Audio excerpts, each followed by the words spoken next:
పరిశుద్ధమైన మా పరమ తండ్రి, మీ పవిత్రమైన నామమును బట్టి స్తోత్రములు. ప్రభువా, గత కాలం అంతా మీరు కాపాడి తిరిగి మరలా ఈ పునరుద్ధాన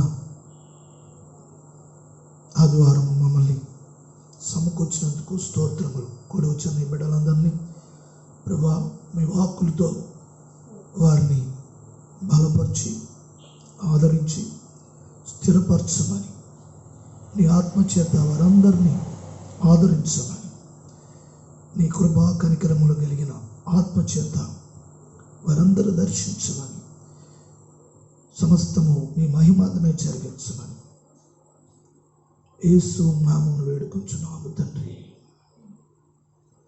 ఆమేన్. మంచిది,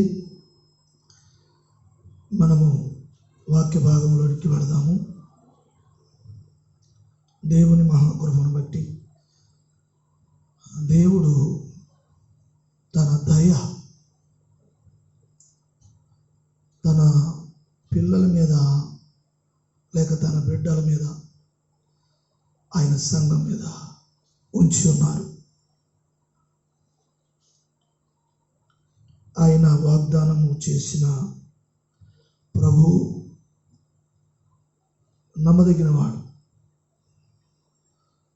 ఆయన మన పట్ల ఎప్పుడు కూడా శ్రద్ధ కలిగి, ఆయన మన పట్ల ఆలోచన కలిగి ఉన్నారు. ప్రజలు చాలా దుఃఖభరితమైన ప్రపంచం అంతా అల్లకల్లోలంగా ఉంటున్న సమయంలో దేవుడు తన ఉద్దేశము తన సంఘానికి తెలియచేసేవాడై ఉన్నాడు. పూర్వకాలము తన ప్రవక్తలను వారి వారి ఉద్దేశములను బట్టి కాక, దేవుడు తన ఉద్దేశమును ప్రవక్తల ద్వారా ప్రజలకు తెలియచేసేవాడు. ప్రజలను సిద్ధపరచడానికి, ప్రజలను శుద్ధీకరించడానికి, దేశం మీద ఉన్న అపవిత్రత సమస్త కళంకమును ప్రజల నుండి విడిపించడానికి, వేటి వేటి విషయాల్లో ప్రజలు శుద్ధీకరించబడాలో దేవుడు తన దాసులకు తెలియజేసేవాడై ఉన్నాడు. స్తోత్రం, హల్లెలూయా, హల్లెలూయా చెప్పాలి. హల్లెలూయా. వాక్యం వింటున్నప్పుడు అటు ఇటు తిరగకూడదు.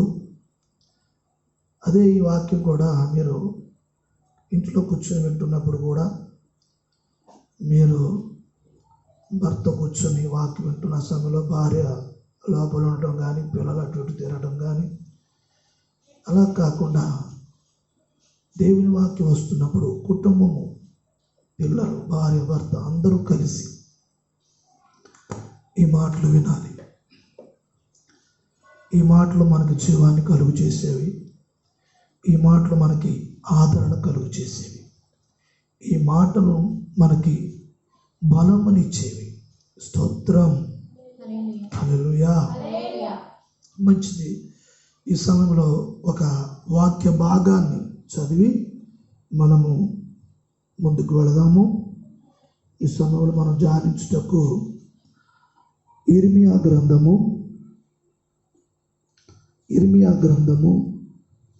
9వ అధ్యాయము 23వ వచనం నుండి 25వ వచనం వరకు చూద్దాం. యెహోవా ఇలాగు సెలవిచ్చుచున్నాడు, జ్ఞాని తన జ్ఞానమును బట్టియు శూరుడు తన శౌర్యమును బట్టియు అతిశయింపకూడదు. ఐశ్వర్యవంతుడు తన ఐశ్వర్యమును బట్టి అతిశయింపకూడదు. అతిశయించువాడు దేనిని బట్టి అతిశయింపవలెను అనగా, భూమి మీద కృప చూపుచు నీతి న్యాయములు జరిగించుచున్న యెహోవాను నేనే అని గ్రహించి నన్ను పరిశీలనగా తెలుసుకొనుటను బట్టి అతిశయింపవలెను. అట్టి వాటిలో నేను ఆనందించి వాడనని యెహోవా సెలవిచ్చుచున్నాడు. అన్యజనులందరూ మంచిది, చాలు. ఇక్కడ ఈ లేఖన భాగం మనం చదువుతున్నప్పుడు ఇది మాట్లాడుచున్న మాట ఒక మనుషుడు కాదు, సర్వశక్తుడైన దేవుడే ఈ మాట మాట్లాడుచూ ఉన్నాడు. ప్రజలు వారికి ఉన్న ఆలోచన, వారికి ఉన్న ఉద్దేశము, వారికి ఉన్న ఊహ, ఇదంతా ప్రతి మనిషిలో ఉండేదే. అయితే మనుషులు సాధారణంగా వారికి కలిగిన దానిని బట్టి ఇక్కడ 3 విషయాలు మనం చూస్తున్నాము. మొదటిది జ్ఞానం, రెండవది శౌర్యం అంటే శూరత్వం, మూడవది ఐశ్వర్యం. మొదటిది జ్ఞానం, రెండోది శౌర్యం, మూడోది ఐశ్వర్యం. సాధారణంగా లోకంలో ప్రతి మనుష్యుడు తనకున్న ఐశ్వర్యమైన, జ్ఞానమైన, శౌర్యమైన ఏదో ఒక విషయంలో మనుషుడు అతిశయిస్తూ ఉంటారు, అంటే గర్విస్తూ ఉంటారు. కొంతమంది తమ అందాన్ని చూసి అతిశయపడతారు, కొంతమంది తమకున్న కులాన్ని బట్టి చూసి అతిశయపడతారు, మరొకరు వారికి ఉన్న రంగును చూసి అతిశయపడతారు, మరొకరు వారికి ఉన్న విద్య, చదువును బట్టి కూడా వారు అతిశయపడుతూ ఉంటారు. సరే, లోకంలో సర్వసాధారణంగా లోకంలో ఉన్న వారికి ఇవన్నీ ఉండడము, ఇప్పుడు మనం ఏదైతే మాట్లాడుకున్నామో అతిశయపడటం, ఈ అతిశయపడటం అనే విషయాన్ని లోకంలో ఉన్నవారు వారికి ఉన్న గొప్ప గొప్ప విషయాలను బట్టి వారు అతిశయపడుతూ ఉంటారు. అయితే దేవుడు తన ప్రజలకు తెలియజేస్తున్న విషయం ఏంటంటే, దేవుని ప్రజలుగా మాత్రము మనము ఇంతకుముందు మాట్లాడుకున్న ప్రతి విషయంలో, ఏ విషయంలో కూడా దేవుని ప్రజలు అతిశయపడకూడదు. స్తోత్రం. అతిశయపడకూడదు, గర్వపడకూడదు.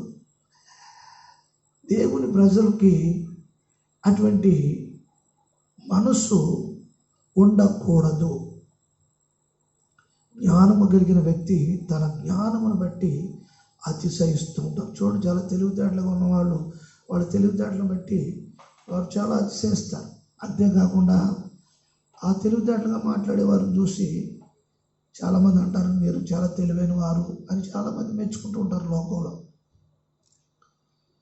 అట్లాగే ఏ విషయంలో కూడా దేవుని ప్రజలు, ఈ ప్రపంచంలో ఉన్న దేవుని ప్రజలైన వారు ఎవ్వరూ కూడా దేని విషయంలో కూడా దేవుని ప్రజలు అతిశయించకూడదు.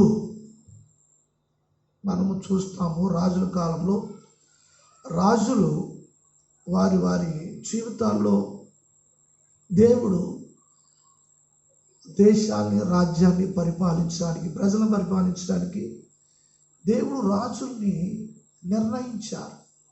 అయితే ఆ రాజులు వారికి ఉన్న సైన్యాన్ని బట్టి, వారి దగ్గర ఉన్న గుర్రాలను బట్టి, రథములను బట్టి చాలామంది అతిశయపడుతూ ఉంటారు. ఇప్పుడు చూడండి, మనకున్న అగ్రదేశాలు ఉన్నాయి, అగ్రరాజ్యాలు ఉన్నాయి, బలహీనమైన దేశాలు కూడా ఉన్నాయి.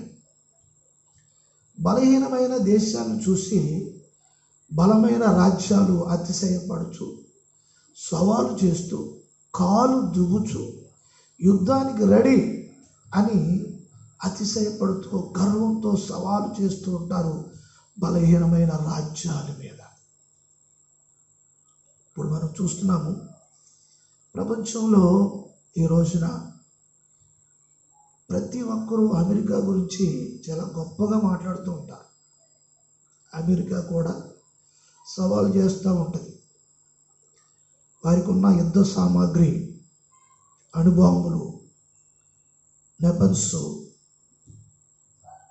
ఒక దేశాన్ని నాశనం చేయటానికి, అమ్మో ఆ దేశం మీదకి వెళితే ఆ దేశంతో మనము జయించలేము, వారితో యుద్ధం చేయలేము. వారికి చాలా పరికరాలు, యుద్ధ సామాగ్రి, మిస్సైలు ఇవన్నీ ఉన్నాయి. దానిని బట్టి మనము ఆ దేశాన్ని జయించలేము అని బలహీనమైన దేశాలు కిందకు దిగుతూ ఉంటాయి. అట్లాగే ఒక అమెరికా నుండి ఒక సంబంధము ఎవరన్నా మాట్లాడుకుంటే అమెరికా నుండి వచ్చిన సంబంధము అమెరికాలో ఉంటారని చాలా గౌరవముగా, చాలా గొప్పగా మాట్లాడుతూ ఉండటం అనేది మనం చూస్తాం. అబ్బాయి అమెరికాలో జాబ్ చేస్తూ ఉంటారు. వివాహం అయిన తర్వాత కూడా అమ్మాయి కూడా అమెరికా వెళ్ళిపోతుంది. అమెరికా సంబంధం ఇలా సర్వసాధారణంగా ఎన్నో మనము చూస్తూ ఉంటాం. అమెరికా అనేటప్పటికీ అమెరికా అబ్బో, ఇలాగా ప్రతి విషయంలో అతిశయం గొప్పగా చెప్పుకోవడం. అయితే దేవుడు ఏం చెప్తున్నారు అంటే, జ్ఞాని తన జ్ఞానమును బట్టి అతిశయింపకూడదు. ఇది ఎవరికి చెప్తున్న మాట? దేవుడు తన ప్రజలతో చెప్పుచున్న మాట. మూడవది శూరుడు, బలాఢ్యుడు, యుద్ధములో మంచి ప్రావీణ్యత కలిగిన వాడు, నైపుణ్యత కలిగిన వాడు. మన సమూయేలు గ్రంథంలో చూస్తే ఒక్క యుద్ధంలో ఒక్కొక్క సైనికుడు 3000 మందిని హతము చేసిన అంత శూరులు దావీదుకున్నారు. అయితే యుద్ధము చేసే యుద్ధ శూరుడు తన శౌర్యాన్ని బట్టి కూడా ఆ శూరుడు అతిశయించకూడదు, గర్వించకూడదు. మూడోది చూసినప్పుడు ఐశ్వర్యవంతుడు, ధనవంతుడు తన ధనమును బట్టి కూడా అతిశయింపకూడదు. ఈ మూడింటిలో ఉన్న విషయం ఏంటో తెలుసా? అతిశయింపకూడదు, గర్వించకూడదు.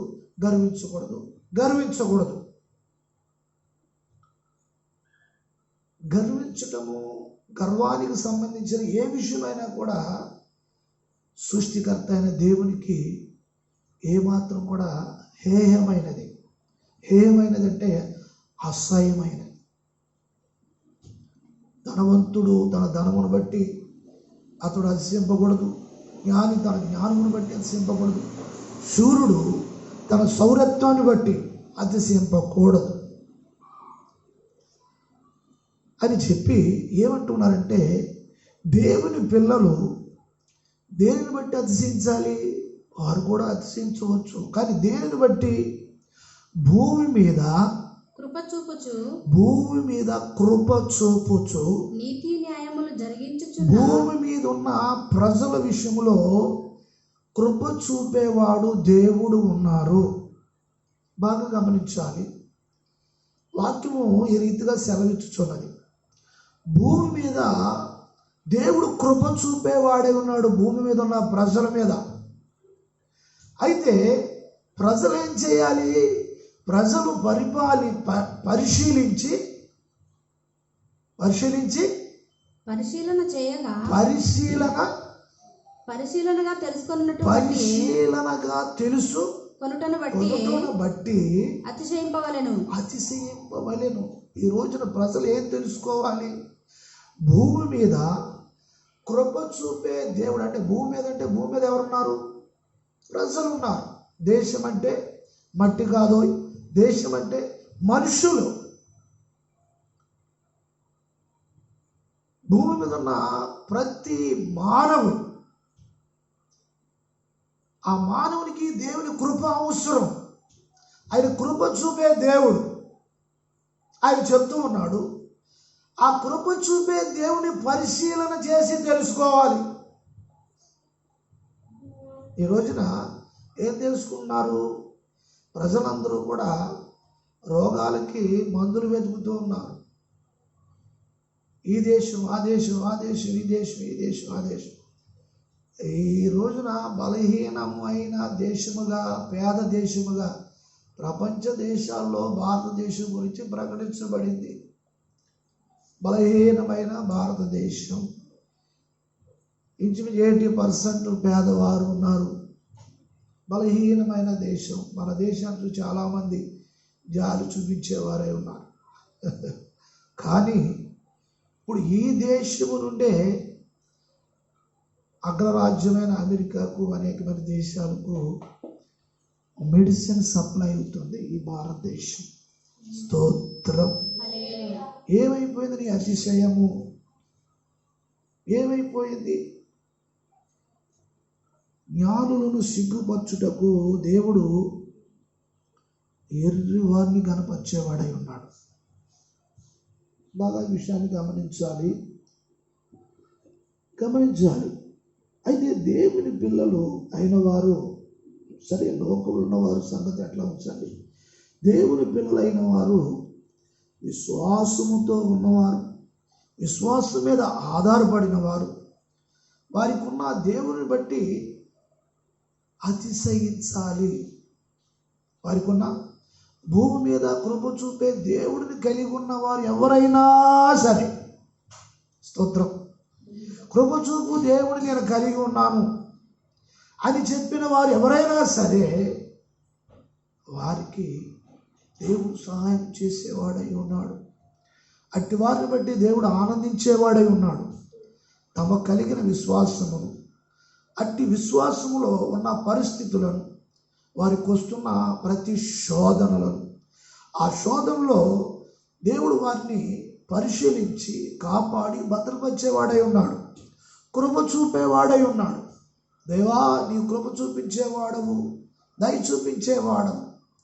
ఈ రోజున జ్ఞానులు జ్ఞానం బట్టి, ధనవంతులు ఐశ్వర్యాన్ని బట్టి, బలాజ్యులు తన శౌర్యాన్ని బట్టి అతిశయపడుతున్న సమయంలో దావీదు ఒక బలమైన మాట మాట్లాడతాడు. అతడు దావీదు రాజై ఉండగా కూడా, కీర్తన పుస్తకంలో మనము 20వ అధ్యాయంలో 7వ వాక్యంలో మనం చూస్తున్నాము.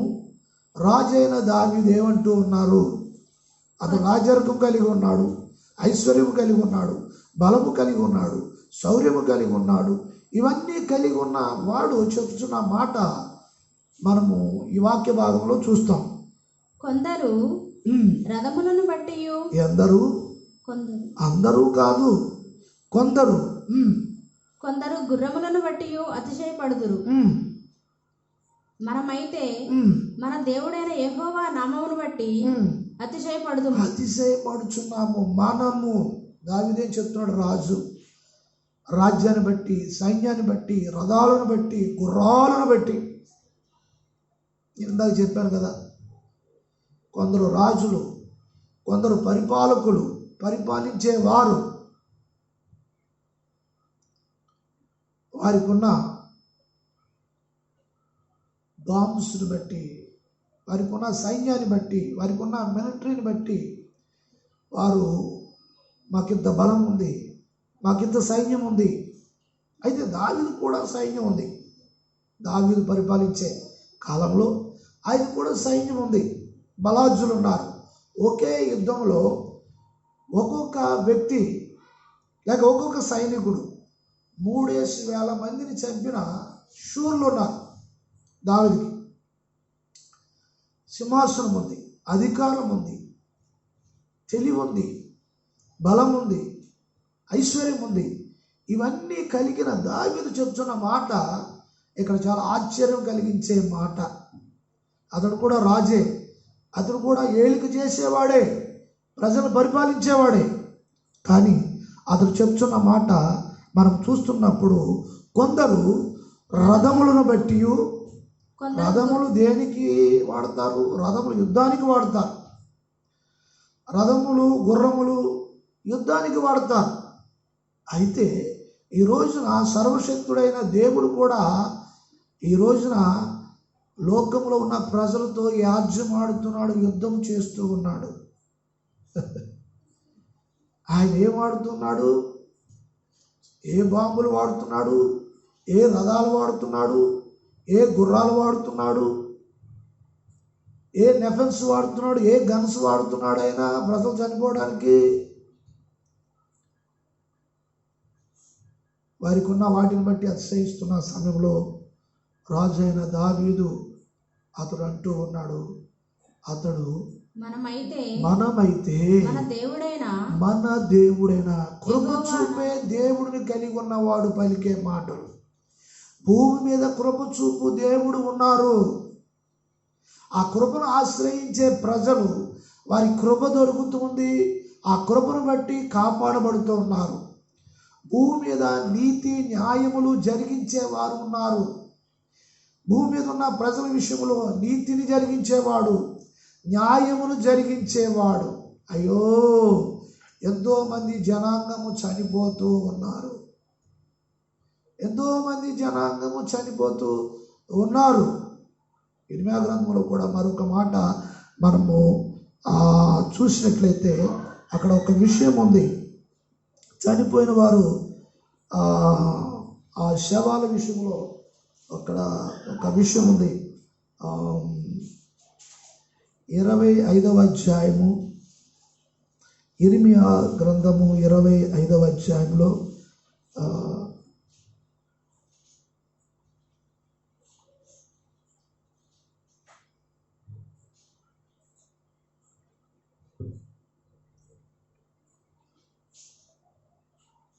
33వ వచనం, 25:33వ వచనము.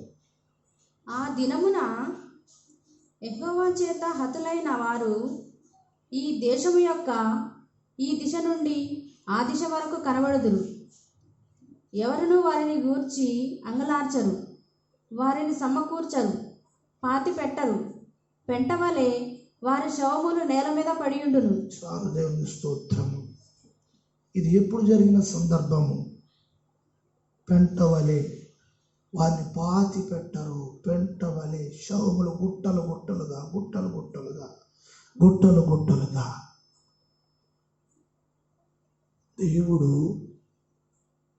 కృప చూపువాడు. అమెరికాలో కూడా చాలామంది ధనవంతులే చనిపోతున్నారు.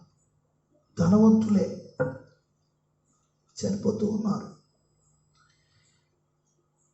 దేవుని ప్రజలు విశ్వాసము కలిగి దేవుని మాటల మీద ఆధారపడి ఉండాలి.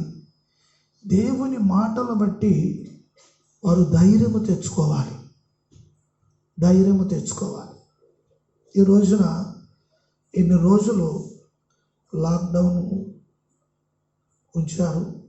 చాలామంది ప్రజలు అనేకమైన ఇబ్బందులు, పరిస్థితులు, ఆర్థికంగా కుటుంబంలో తినడానికి, ఇంటిలో ఉన్నవారికి సరిపడే ఆహార పదార్థాలు కూడా, ఆర్థికంగా కూడా చాలామంది ఇబ్బందులు పడే పరిస్థితులు ఉన్నాయి. అయితే దేవుని ప్రజలను దేవుడు కాపాడేవాడై ఉన్నాడు. ప్రజలను సమృద్ధిలో ఉంచి ఆయన ఆకాశ పక్షులను చూడుడి, అవి విత్తవు, కోయవు, అవి పోషింపబడుతున్నట్టు అన్నట్లుగా. స్తోత్రం. దేవుడు తన ప్రజల్ని పోషించేవాడై ఉన్నాడు. ఒక భక్తుడు ఆయన ఒక పాట పాడారు. సింహపు పిల్లలైనా కొదువ కలిగి ఆకలి గోనెనా. అడవిలో సింహ పిల్లలు కొదువ కలిగి ఆకలి కొనునేమో. నీ పిల్లలు ఆకలితో అలమటింతురా, నీ ఉన్నంత వరకు ఆశ్చర్య కరుణా, నా ఆలోచన కర్తవు. ఆలోచన కర్త అయిన వాడు మన ప్రభు. దేవుని పిల్లలు ఏదో ఏదో ఆలోచించవలసిన అవసరం లేదు. జ్ఞాని తన జ్ఞానం బట్టి అతిశయపడకూడదు, బలవంతుడు తన శౌర్యాన్ని బట్టి అతిశయపడకూడదు, ధనవంతుడు తన ధనమును బట్టి అతిశయపడకూడదు. ఏం చేస్తాడు? అవేవి కూడా పనికొచ్చేవి, అవేవి కూడా మనుషుని కాపాడేవి కావు. ప్రజలు దేవుని కృప చేతే కాపాడబడే వారై ఉన్నారు. దేవునికి స్తోత్రము కలుగును గాక. హల్లెలూయా, హల్లెలూయా, హల్లెలూయా. ఒక లేఖన భాగాన్ని మనం దీంతో కలిపి మనం చదువుదాము. మరొక వచ్చిన భాగమును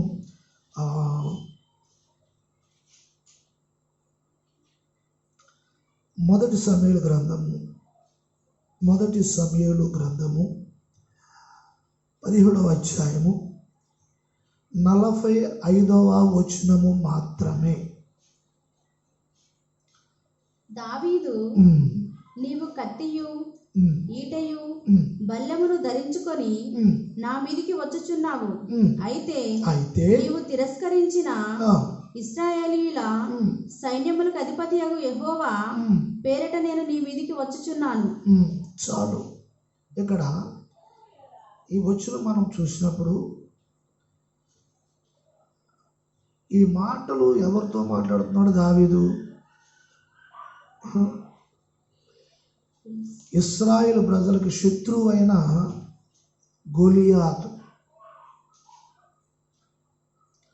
అతడు యుద్ధశూరుడు, బలాఢ్యుడు, 6 మూరల జానడు కలిగిన వాడు.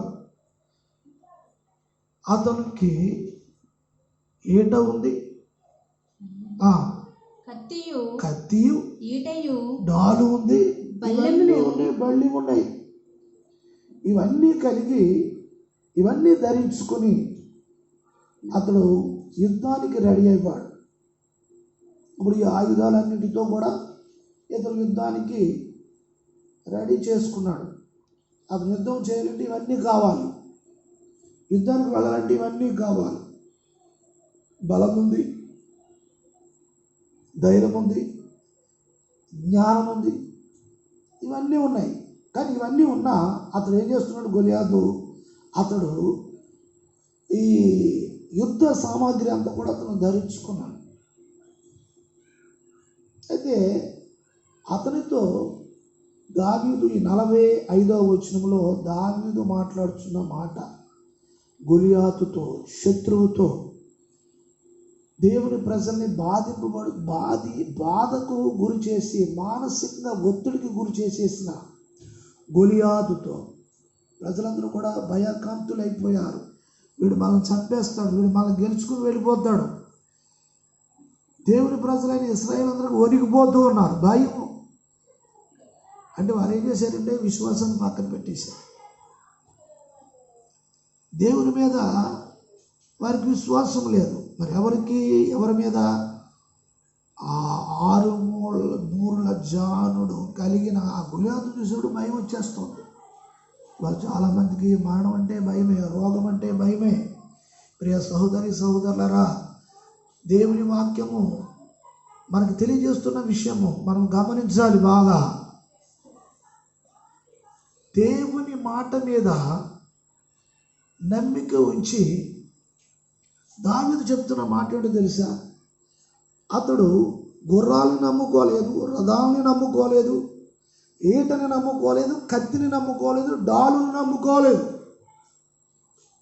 మరి దేన్ని నమ్ముకున్నాడు? అతని దగ్గర ఏమీ లేదు. అయితే అతడు చెప్తున్నాడు, గొలియాతు ఇవన్నీ ధరించుకుని నువ్వు యుద్ధానికి వస్తున్నావు నా మీదకి, అయితే ఇవేమి నా దగ్గర లేవు, కానీ నేను నీ మీదకి సైన్యములకు అధిపతియగు యెహోవా పేరట నీ మీదకి నేను వస్తూ ఉన్నాను. ఎవరి పేరట? దావీదుకి ఎంత విశ్వాసం! అతనుకున్న నమ్మకం ఏంటంటే ఈ డాలు, కత్తి, ఏట, ఈ ఆయుధాల మీద కాదు ఇప్పుడు అతనుకున్న నమ్మకం. మరి దేని మీద? చాలామందికి ఏంటంటే, అందుకే కూడా ఇర్మియా గ్రంథంలో మనం చూసాం కదా, దేని విషయంలో కూడా నువ్వు అతిశయం పడకూడదు. స్తోత్రం. దేని విషయంలో అతిశయ పడకూడదు. మా వాళ్ళు ఉన్నారులేండి, మా వాళ్ళు అందరూ ఉన్నారులేండి, మా వాళ్ళు మాకు కొంచెం ఆదుకుంటారు. ఇలాగ చాలామంది విశ్వాసంతో ఉన్నవారి మనసులో లోపల ఎట్లా ఉంటుందంటే, వారు వేరే వేరే విషయాల మీద ఆధారపడి నోటితో తేలిగ్గా మాట్లాడుతూ ఉంటారు దేవుని కొరకు. పైకి చాలా మాట్లాడుతూ ఉంటారు, పైకి ఏమో ముఖస్తుతి చేస్తూ ఉంటారు, పైకి మెచ్చుకున్నట్లుగా చేస్తూ ఉంటారు, కానీ లోపల ఉండే ఉద్దేశం వేరే ఉన్నది. కానీ ఈ రోజున ఈ వాక్య భాగంలో నీ విశ్వాసము దేన్ని ఆధారం చేసుకుని మనుషుల జ్ఞానమును ఆధారం చేసుకుని దావీదు లేడు, ఐశ్వర్యాన్ని ఆధారం చేసుకుని దావీదు లేడు, గుర్రాలను రథాలను ఆధారం చేసుకుని దావీదు లేరు. యెహోవా పేరట నాకు జయమిచ్చేవాడు, నన్ను ఆదరించేవాడు, నన్ను బలపరిచేవాడు, నన్ను నిలబెట్టేవాడు, నాకు జయం ఇచ్చేవాడు, ఆయన పేరటే నేను యుద్ధానికి వస్తూ ఉన్నాను. స్తోత్రం. హల్లెలూయా. యుద్ధానికి వస్తూ ఉన్నాను అని చెప్తున్నాడు. విశ్వాస జీవితంలో ఇట్టి ధైర్యము ప్రతి విశ్వాసికి కావాలి.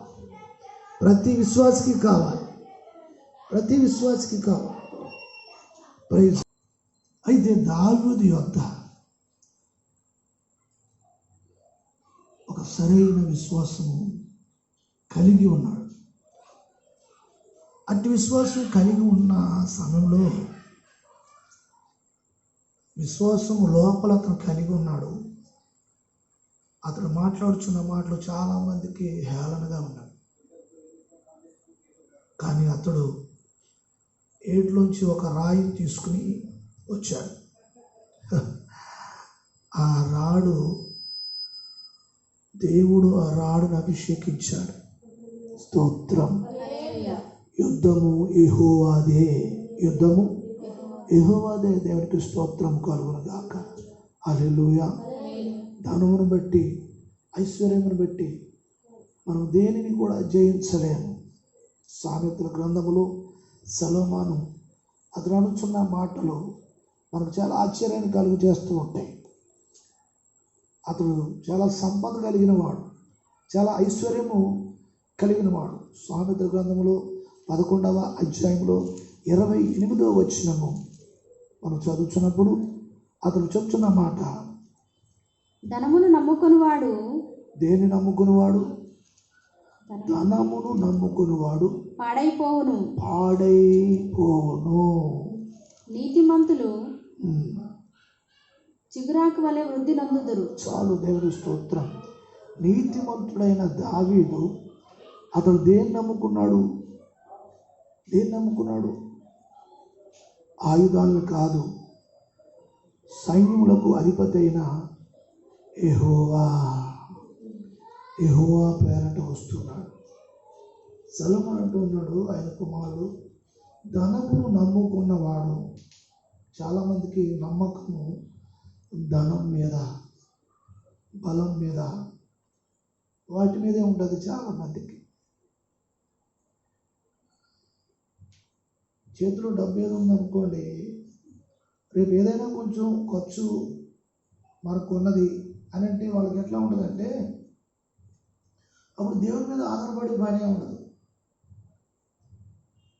వచ్చే నెలలో ఏదో ఖర్చు ఉంది, వచ్చే రోజులు ఏదో ఖర్చు ఉంది,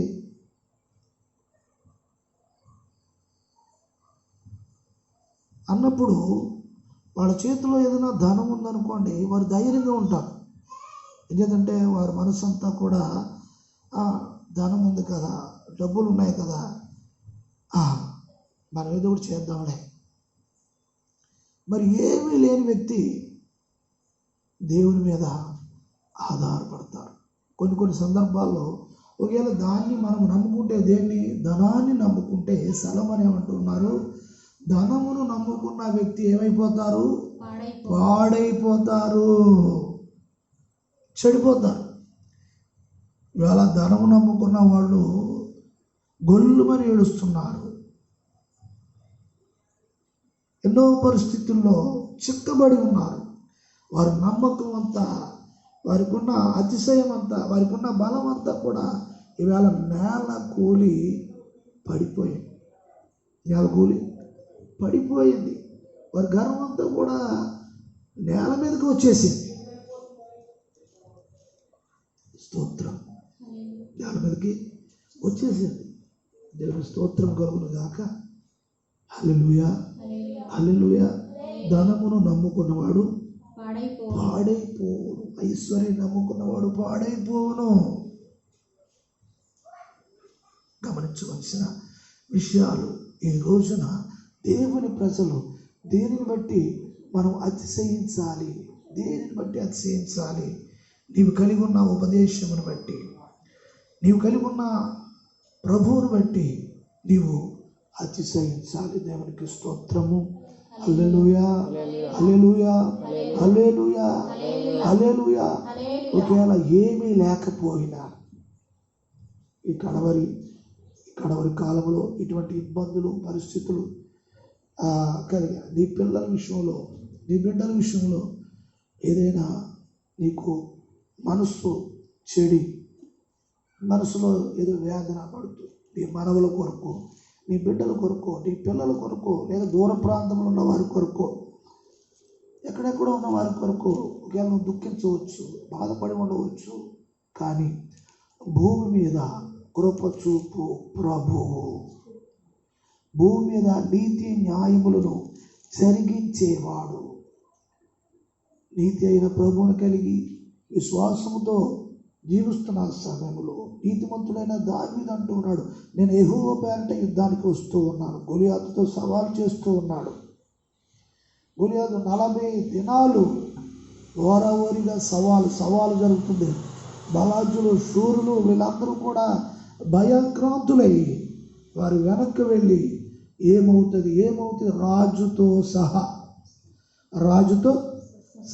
సౌలుతో సహా భయంతో ఉన్నాడు. కానీ దావీదు అభిషేకమన్నవాడు. అతనికి తన విశ్వాసమే తనకి ధైర్యం. తన ప్రభు అందే అతడు అతిశయపడుతున్నాడు. తనకున్న గర్వం ఏంటంటే, నా ప్రభువు నాకున్నాడు, జయమిచ్చేవాడు. ఒకానొక సమయంలో సింహాన్ని నా చేతికి అప్పగించాడు, దాన్ని తుత్తు నీళ్లుగా చేశాను. మరొకసారి ఎలుగుబంటిని కొంచెం దాన్ని కూడా తుత్తు నీళ్లుగా చేశాను. ఈ రోజున ఈ గొలియాతును కూడా సర్వశక్తుడైన దేవుడు నాకు అప్పగిస్తాడు. మరణానికి తన బిడ్డలను దేవుడు అప్పగించడు. మరణానికి దేవుని పిల్లల్ని అప్పగించడు. దేవుని పిల్లలు దేవుని మీద ఆధారపడి ఉండాలి, దేవుని మీద నమ్మిక ఉంచి ఉండాలి. ప్రతి పరిస్థితిలో న్యాయమును జరిగించేవాడు, నీతిని జరిగించేవాడు, కృప చూపేవాడు నాకున్నాడు అని ఒక ధైర్యంతో ఉండాలి. భర్త బలహీనుడే ఉండొచ్చు, విశ్వాసులు బలహీనుడే ఉండొచ్చు, భార్య బలహీనురాలై ఉండవచ్చు, ఒకవేళ పిల్లలు బలహీనులై ఉండొచ్చు విశ్వాసంలో. కానీ కుటుంబంలో ఒక్కరి విశ్వాసం కలిగి ఉండి నిలబడినప్పుడు, ప్రార్థన చేస్తూ ఉన్నప్పుడు విశ్వాసం బట్టి దేవుడు కార్యం జరిగించేవాడై ఉన్నాడు. స్తోత్రం, స్తోత్రం, స్తోత్రం, ఏ విషయంలో కూడా మనకు కలిగింది ఏదైనా దాన్ని బట్టి మనం అతిశయించకూడదు. సంఘంతో అపోస్తులు చెప్తున్న మాటలు కూడా కొన్ని మాటలు మనం చూద్దాం. ఈ కడవరి కాలంలో పత్రికలు కొన్ని విషయాలు సంఘంతో మాట్లాడుతున్న మాటలు. మొదటి శతాబ్దంలో కూడా చాలామంది శిష్యులు, విశ్వాసులు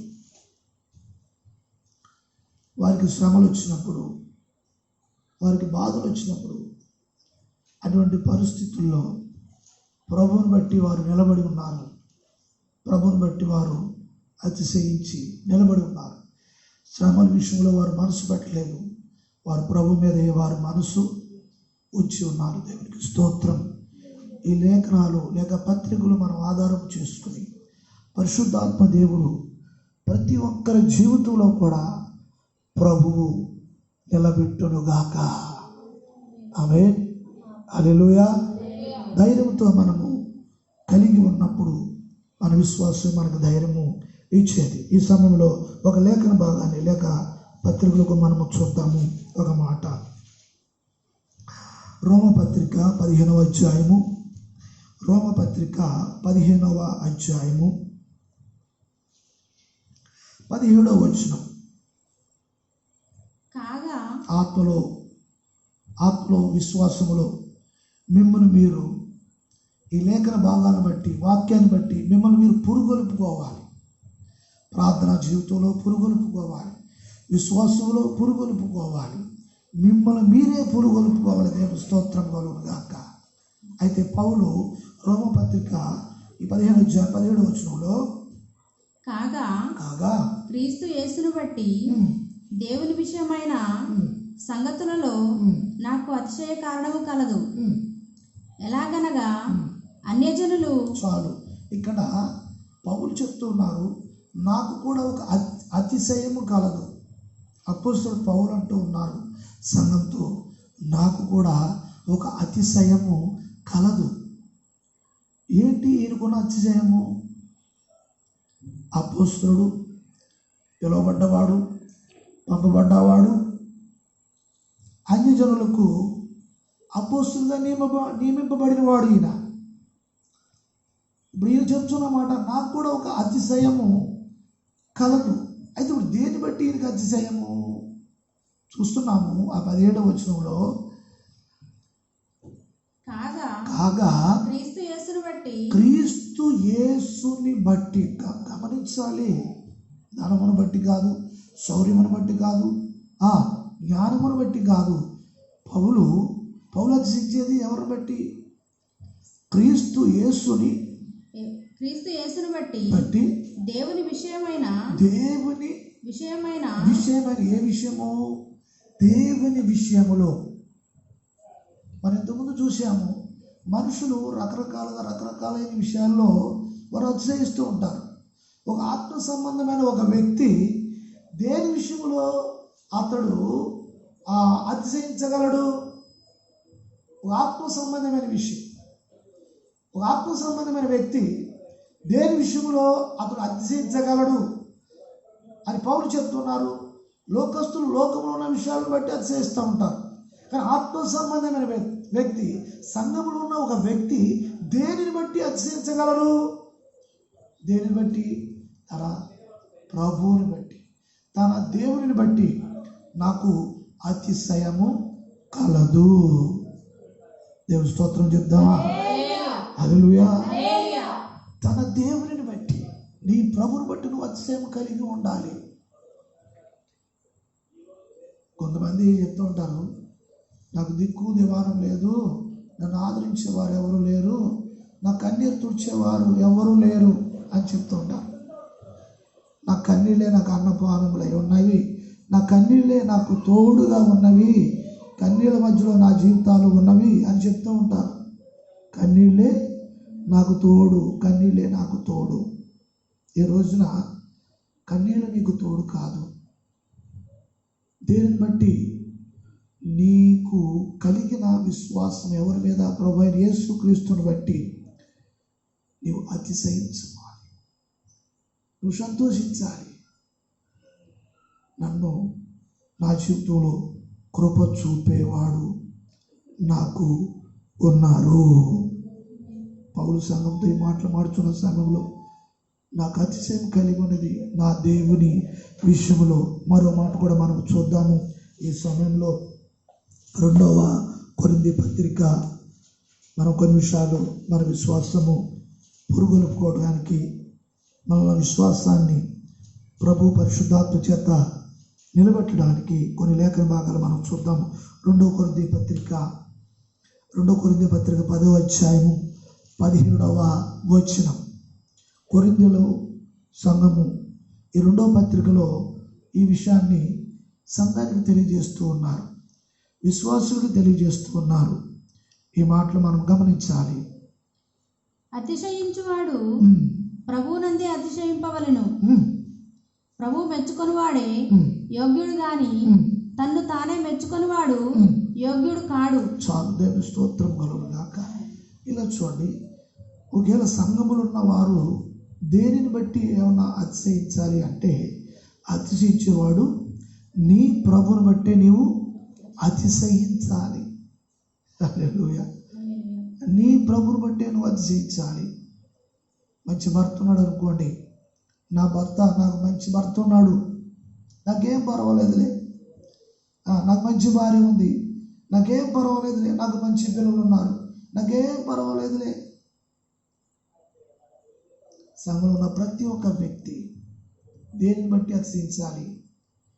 పౌలు చెప్తున్నారు ఈ మాట, నీ ప్రభుని బట్టి నువ్వు అతిశయించాలి. నిన్ను నువ్వు మెచ్చుకోవటం కాదు, నిన్ను నువ్వు మెచ్చుకోవటం కాదు, నిన్ను నువ్వు మెచ్చుకోవటం కాదు, నీ విశ్వాసం బట్టి నిన్ను నువ్వు మెచ్చుకోవటం కాదు. కొంతమంది తమను తామే మెచ్చుకుంటూ ఉంటారు, నేను మంచిదానిని, నేను మంచోని. గత వారం కొన్ని విషయాలు మనం మాట్లాడుకున్న వాక్యంలో గమనించాలి ఈ విషయాలు. అతిశయించేవాడు నీ ప్రభుని బట్టి నీవు అతిశయించాలి. సంఘంలో ఉన్న ప్రతి విశ్వాసి ఈ విషయాలు గమనించాలి, ఈ విషయాలు గమనించాలి. ఒకవేళ నీకు అతిశయ కారణం ఏదన్నా ఉంటే, అది ఏదైనా ఒక వస్తువు లేకపోతే ఏదైనా ఒక విషయం బట్టి దాన్ని కాదు, నీ ప్రభుని బట్టి నువ్వు అతిశయించాలి. చదువుదాం. ప్రభు మెచ్చుకునేవాడే యోగ్యుడు కానీ ప్రభు మెచ్చుకోవాలి. సంఘం ఉన్న ప్రతి ఒక్క వ్యక్తికి ఈ ఒక్క అవగాహన అనేది అవసరం. అవగాహన అనేది అవసరం. వాక్యం ఏ రీతిగా మాట్లాడుచున్నది, వాక్యం ఏ రీతిగా మాట్లాడుచున్నది, అవగాహన. ప్రభువు నిన్ను మెచ్చుకోవాలి. ఎవరు మెచ్చుకోవాలి? ప్రభువు నిన్ను మెచ్చుకోవాలి. దేవునికి స్తోత్రం కలుగును గాక. ఈ మాటలు సరైన రీతిలో అర్థం చేసుకోవాలి. ఒక స్కూల్ టీచరు ఆ స్కూల్లో ఉన్న స్టూడెంట్ని ఒక రోజున పిలిచి, అరే బాబు ఇట్రా అని పిలిస్తే, మీ ఇల్లు ఎక్కడా అని అడిగింది ఆ అబ్బాయి. అప్పుడు ఆ అబ్బాయి అన్నాడు, మా ఇల్లు అండి అన్నాడు. అవును మీ ఇల్లే, మా ఇల్లు ప్రెసిడెంట్ గారు ఇంటి దగ్గర అండి అని చెప్పాడు.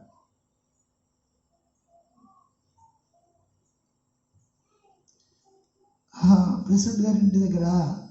ప్రెసిడెంట్ గారి ఇల్లు ఎక్కడా? ప్రెసిడెంట్ గారి ఇల్లు మా ఇంటి దగ్గరే అండి.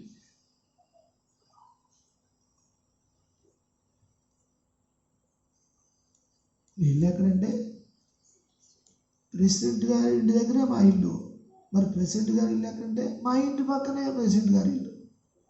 ఎలా ఉంది? మాట్లాడేది కొంతమందికి ఎలా ఉంటుంది, మాట్లాడేది కొంతమందికి వాక్య భాగమును సరైన రీతిలో గమనించడం అనేది అవసరం. పౌలు చెప్తున్న మాట గమనించాలి. ప్రభువు మెచ్చుకొనివాడే యోగ్యుడు. ప్రభు మెచ్చుకునేవాడే యోగ్యుడు. ఈ రోజున సంఘంలో నిన్ను ప్రభు మెచ్చుకోవాలి. ఎదుటివారి ఆకలిని చూడాలి, ఎదుటివారి బాధను చూడాలి, ఎదుటివారి కష్టాన్ని చూడాలి. ఇది ప్రభువుకున్న మనస్సు, ఇది ప్రభువుకున్న మనస్సు. ఎప్పుడైనా ప్రార్థన చేసినప్పుడు ప్రభు వాళ్ళందరూ ఆకలితో ఉన్నారు ప్రభు వాళ్ళందరికీ అన్నం పెట్టండి. చాలామంది ప్రార్థన చేస్తారు, మంచిదే. ప్రార్థన చేస్తే కడుపు నిండిపోద్దా? నీకు తెలిసిన వాళ్ళు ఎవరు ఆకలితో ఉన్నారు, ఆకలితో ఉన్నవారు కొరకు ప్రార్థన చేసి ప్రభు అన్నం పంపించు నేను ప్రార్థన చేస్తే కడుపు నిండిపోద్దా? బాగా గమనించాలి. నీకున్న క్రీస్తు మనస్సు కలిగి ఉన్నప్పుడు ఎదుటి వారికి, నేను 2 పూట్ల అన్నం తింటున్నాను, ఒక పూట కూడా భోజనము లేని వారు ఉన్నారు. నేను చెప్పేది సంఘానికి చెప్తున్నాను ఈ విషయాలు. ఒక పూట కూడా భోజనము లేని వారు ఉన్నారు. నేను బయట 2-3 చోట్ల చూశాను. అన్యజనులు వారు ట్రాలీ మీద కొన్ని రైస్, కర్రీ అవి ప్యాక్ చేసుకుని అన్యజనులు పేదవాళ్ళకి రోడ్డు మీద పంచి పెడుతూ ఉన్నారు. అన్యజనులకి ఆ మనసు ఉంటే ఈ రోజున క్రీస్తు యొక్క ప్రేమ గురించి, క్రీస్తు యొక్క రక్తం గురించి, విశ్వాసం గురించి మనం మాట్లాడుతూ ఉంటాం, బోధ చేస్తూ ఉంటాం, సత్యాన్ని చెప్తూ ఉంటాం. కానీ ఆకలితో రోడ్డు మీద ఎంతోమంది అలమటిస్తూ ఉన్నారు. ప్రార్థన చేయాలి, ప్రార్థన వద్దని కాదు, కానీ నువ్వు 2 పూట్ల అన్నం తింటున్నప్పుడు, నువ్వు కలిపి ప్రతి ముద్ద నోట్లో పెట్టుకుంటున్నప్పుడు కనీసం ఎప్పుడైనా నీకు ఆలోచన వచ్చిందా? హల్లెలూయా. నేను సంఘంతో మాట్లాడుతున్నాను, ఈ మాటలు సంఘంతో మాట్లాడుతున్నాను. రే సహోదరి సహోదరరా, ప్రభువు మెచ్చుకోవాలి. ఆ మాట చదువుదామా? ప్రభు మెచ్చుకునివాడే యోగ్యుడు.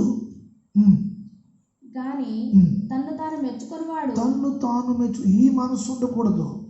ఈ ఆత్మ చాలా ప్రమాదం. నేను నీవే మెచ్చుకొని ప్రార్థన చేస్తున్నానని సరిపెట్టుకోవడం కాదు. నీ వంతు నేనేమైనా చేస్తున్నానా, ఈ విషయము నీ మనసులో ప్రేరణ రావాలి. ప్రార్థన అనేది ఖాళీగా నోటితో చేసేది కాదు. ఆత్మతో ప్రార్థన చేస్తున్నప్పుడు నీ హృదయంలో ఒక ప్రేరణ ప్రభు కలిగిస్తూ ఉంటాడు. ఒక ప్రేరణ కలిగిస్తాడు.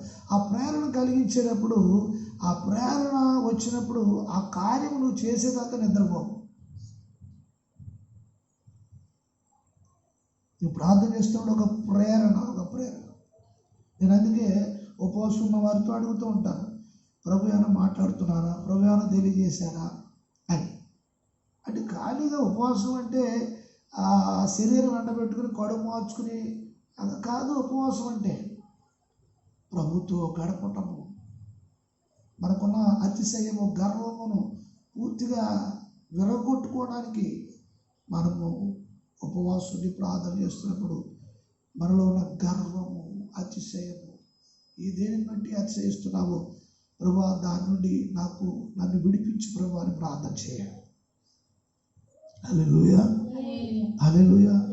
సంఘాన్ని దేవుడు పోషిస్తూ ఉంటాడు.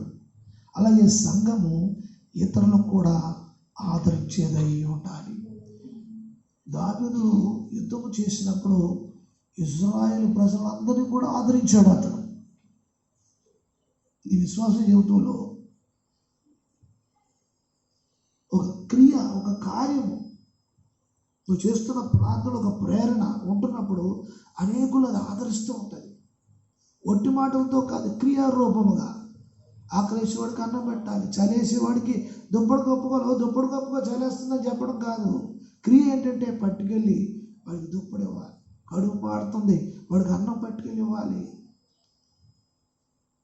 తీగా ప్రేమగా పై మాటలు కాదు. దేవుడు వీటిని మెచ్చుకోడు, యోగ్యుడిగా ఎంచలేరు. కానీ మనము హృదయంలో ఒక భారం కలిగి,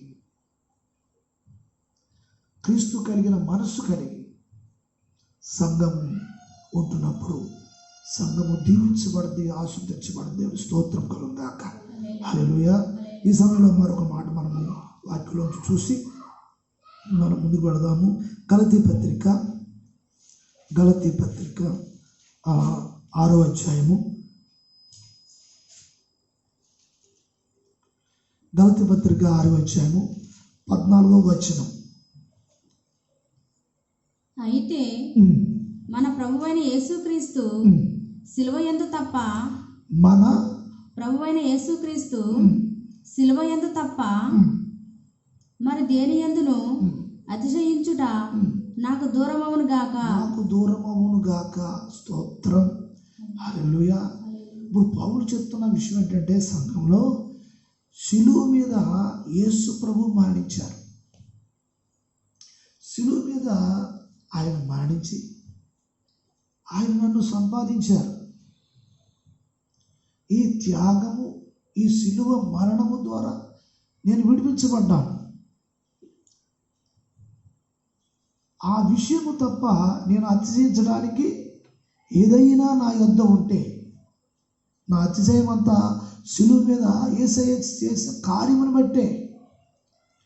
నా సువార్తకి మూలం, నా బోధకి మూలం శిలువ వేయబడిన యేసుక్రీస్తుని ప్రకటించుట, రక్షణ సువార్త ప్రకటించుట. అనేక ఆత్మలు రక్షణ లేకుండా చనిపోవడం అనేది దైవ సేవకుడికి ఎవరికి కూడా ఇష్టం ఉండదు. మారు మనసు పొందాలి. శిలువ సువార్త, రక్షణ సువార్త ప్రకటిస్తున్న సమయంలో ఈ రోజున ప్రజలందరూ వారు కలిగి ఉన్న గొప్ప గొప్ప విషయాలన్నింటి మీద మనసు విడిచిపెట్టి, సర్వశక్తుడైన దేవుడు తన కుమారుని లోకానికి పంపించి శిలువలో చేసిన ఆ ఒక కార్యాన్ని విశ్వసించాలి ప్రజలందరూ కూడా. భూమి మీద కృప చూపినవాడు, భూమి మీద కనికరం చూపినవాడు, భూమి మీద ఉన్న మానవ వాళ్ళని ప్రతి వారిని కనికరించేవాడు ఆయన. ప్రజలందరూ ఆయన వైపు తిరగాలి. ఎందుకో తెలుసా? ఆయన మానవాళి కొరకు మరణించారు, శ్రమలు అనుభవించారు, కష్టములు అనుభవించారు, బాధలు అనుభవించారు, సొగసు స్వరూపము లేకుండా మారిపోయారు. ఆయన వ్యాధులు అనుభవించాడు. స్తోత్రము కలుగును గాక. హల్లెలూయా. ఆయన ముఖము చెక్కుముకి రాతి వలె చెక్కబడింది. నగ్నంగా శిలువ మీద వేలాడుచూ ఉన్నాడు. హల్లెలూయా. ఆయన నలగొట్టుటకు తండ్రికి ఇష్టమాయను. ప్రపంచము కొరకు, ప్రజల కొరకు ఈ గొప్ప కార్యమును దేవుని కుమారుడు యేసుక్రీస్తు చేసిన ఈ కార్యము తప్ప, ఈ కార్యం అందే నాకు అతిశయం అని పౌలు చెప్తున్నాడు. ఇక దేనిని బట్టి కూడా నాకు అతిశయం లేదు. ఆయన మంచి చదవరి, ఆయన మంచి చదవరి, మంచి జ్ఞానం కలిగిన వాడు, మంచి మాటగారి. గమాలీయుల దగ్గర ధర్మశాస్త్రాన్ని క్షుణ్ణంగా నేర్చుకున్నవాడు. చాలా చాలా ప్రాధాన్యతలు, గొప్ప విషయాలు ఆయనకు ఉన్నవి. కానీ వాటిని వేటిని కూడా అతడు ప్రశంసించట్లేదు, వాటిని వేటిని కూడా తీసుకుని రావట్లేదు. ఆయనకున్న అతిశయము ఎవరు? సిలువ వేయబడిన ప్రభు అయిన యేసుక్రీస్తు. అది తప్ప నా జీవితంలో ఏదైనా ఉంటే అది దూరమవును గాక. వా ఇవాళ వారికి ఉన్న గొప్పదనాలు, మెప్పును కోరుకునే దగ్గరికి, నా దగ్గరికి రావాలని కోరుకునేవారే. నాకు మెప్పు కాదు, అటువంటి మెప్పులు, అటువంటి పొగడ్తలు, అటువంటి గణపరచటము, అటువంటి గొప్ప గొప్ప విషయాలు నాకు దూరం అవును గాక. దేని యందు నేను అతిశయపడతాను? 14వ వచనంలో, అయితే మన ప్రభు అయిన యేసుక్రీస్తు, మన ప్రభు అయిన సంఘముతో మాట్లాడుతున్నాడు. మన ప్రభు అయిన యేసుక్రీస్తు సిలువ యందు తప్ప, యేసుక్రీస్తు సిలువ యందు తప్ప మరి దేని యందును అంటే దాని అర్థం ఏంటంటే సిలువలో ఆయన చేసిన కార్యముల గురించి. సిలువ అంటే ఏదో 2 చెక్కలు ఇట్లా పెట్టుకుని ఆ 2 చెక్కలకి ఒక చున్ని వేసి దాని మీద అక్కడ కూర్చొని ధ్యానం చేయమని కాదు దాని అర్థం. సిలువ మీద సృష్టికర్త అయిన ప్రణాళికను ఆయన సంపూర్తిగా నెరవేర్చారు. ఆ సిలువ చేసిన కార్యమును, అది తప్ప మరి దేని యందును నేను అతిశయపడను. ఈ రోజున ప్రపంచంలో ఉన్న ప్రతి ఒక్కరు కూడా ఆయన వైపు చూడాలి. దేవునికి స్తోత్రం కలుగును గాక. హల్లెలూయా. లోకంలో ఉన్న వారందరూ కూడా ప్రభు వైపు చూడాలి. భూమి మీద న్యాయమును నీతిని జరిగించే ప్రభువు ఉన్నారు. ఆయనే మాట్లాడుచున్నారు. ఆయన నీ జీవితంలో న్యాయము చేసేవాడు, నీకు న్యాయము జరిగించేవాడు, నిన్ను నీతిలోనికి నడిపించేవాడు. ఆయన నీతి మార్గంలో నడిపించేవారు. దేవునికి స్తోత్రము కలుగును గాక. మన జీవితాల్లో ఏదైనా కలిగి ఉంటే ఆ కలిగి ఉన్నది ప్రభువు పట్ల తప్ప మరి దేని పట్ల కూడా మనం అతిశయించకూడదు.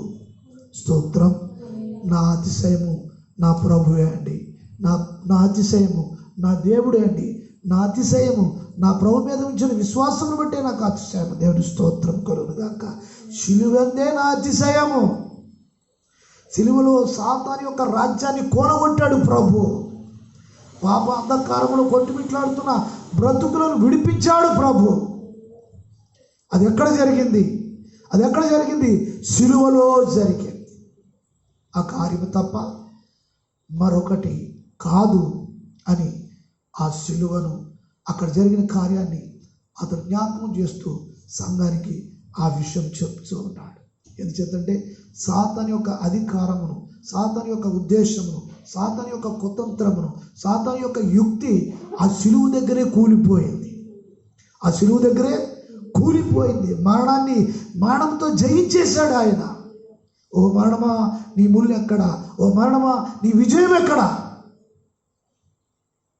మరణ భయము చేత ప్రజలందరూ కూడా అల్లకల్లోలమైపోయి, మరణానికి దాసులైపోయి, మరణానికి భయములైపోయి, భయకంపములతో ప్రజలు ఒకరొకరు దాక్కునే పరిస్థితులు.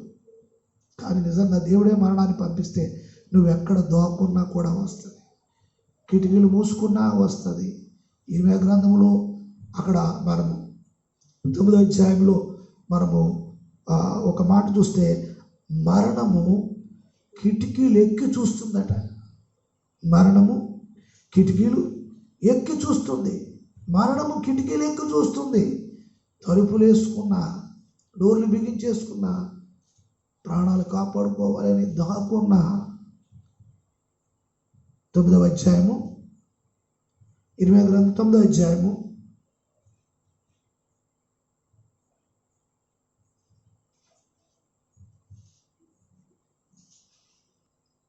యెహోవా ఇలాగ సెలవిచ్చుచున్నాడు. 9:23 ఓకే రైట్ గా.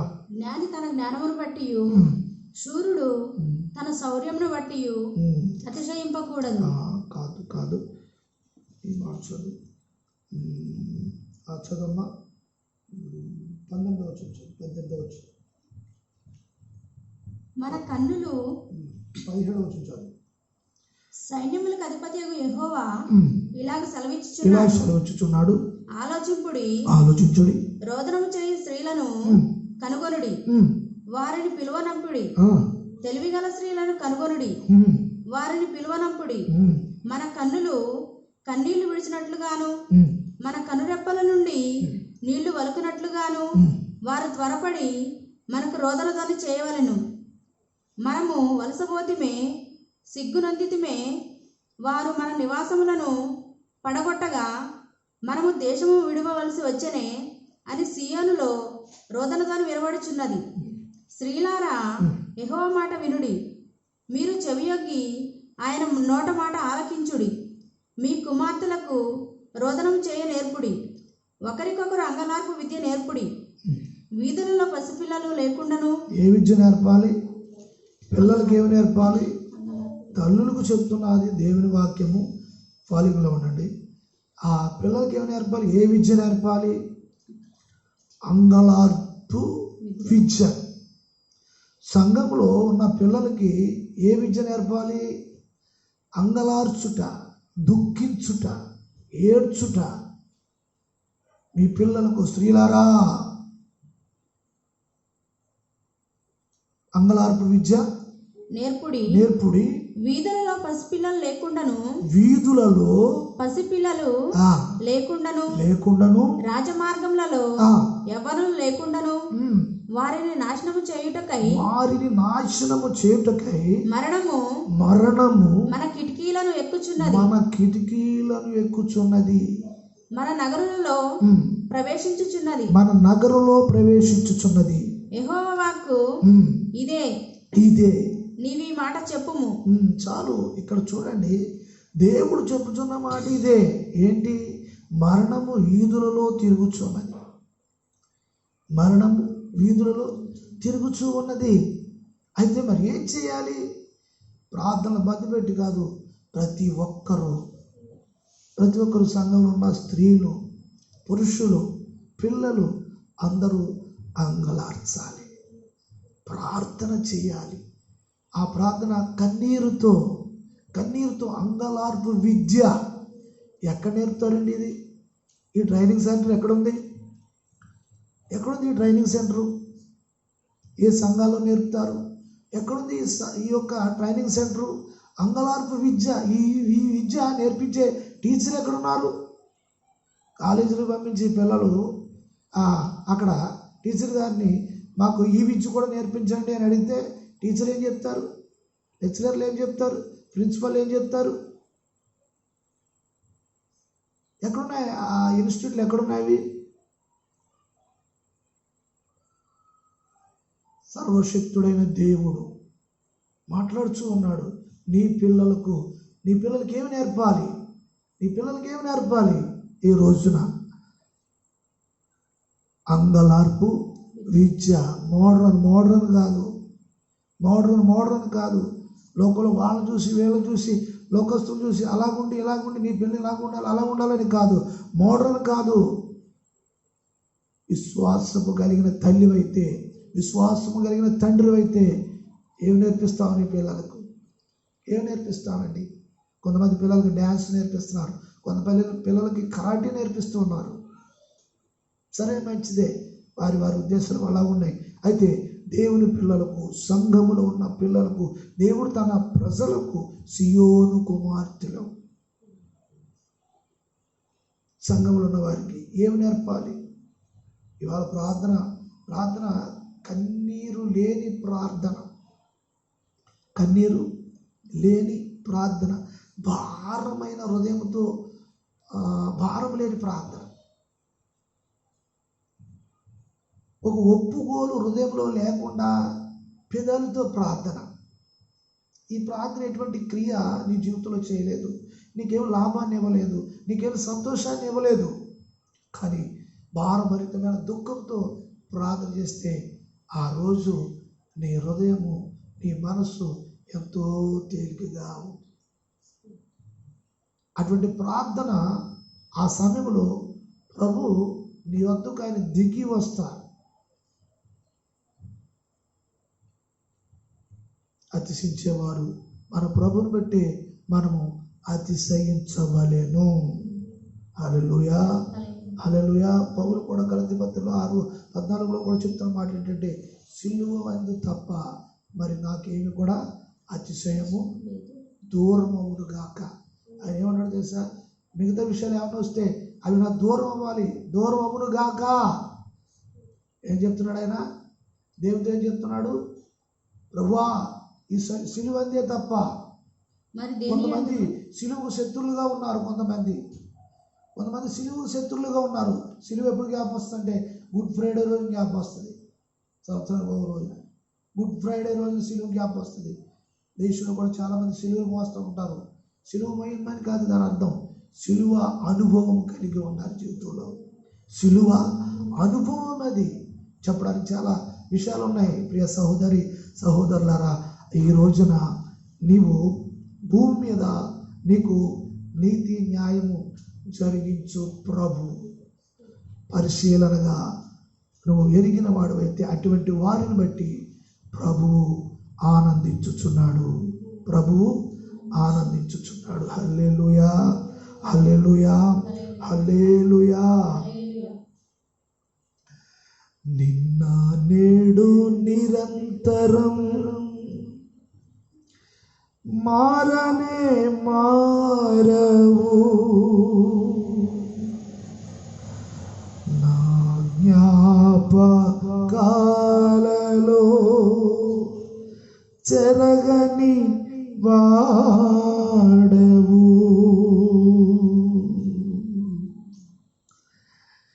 నీవే నీవే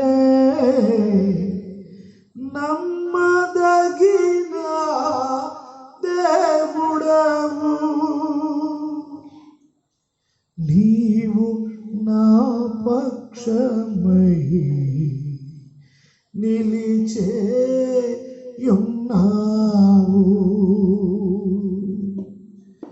నీవే నీవే నమ్మదగిన దేవుడవు, నీవు నా పక్షమై నిలచేయున్నావు.